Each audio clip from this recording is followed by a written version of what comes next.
Raġel ta' 46 sena baqa' jinżamm arrestat wara li ġie akkużat li abbuża sesswalment minn żewġ tfajliet li kienu jgħixu fl-istess blokka ta' appartamenti miegħu u li kienu jqattaw ħin fl-appartament tiegħu.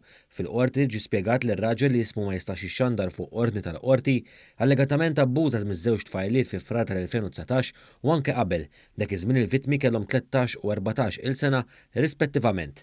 L-Ispettur Roxenta Bone spjegat lill maġistrat Rachel Montebello li l-pulizija ġew magħrufa bil-każ ta' abbuż mill-appoġġ wara li rċevew ittri anonimi dwar l-istess każ.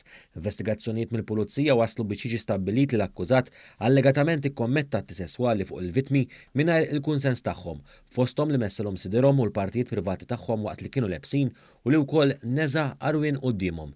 Ir-raġel wieġeb mhux ħati għall-akkużi miġuba kontrih. L-avvukati tal-imputat Matthew Xwirep u Jose Herrera argumentaw li l-arrest tal-imputat kien invalidu hekk kif ma natax id-dettalji kollha li waslu għall-arrest tiegħu. Madankollu l-avukat mill-Uffiċċju tal-Avukat Ġenerali Darlene Grima sostniet li l-akkużat irrifjuta darbtejn li jikkonsulta ma' avukat tal-għażla tiegħu qabel u waqt l-interrogazzjoni mill-pulizija. Wara li semmat l-argumenti kollha l-Maġistrat Rachel Montebello ddikjarat l-arrest bħala validu hekk kif kien ibbażat fuq mandat ta' arrest iffirmat minn maġistrat. Minħabba l-biża' tal-intraġġ tal-provi, il-maġistrat ċaħdet it-talba għal ħelsin mill-arrest.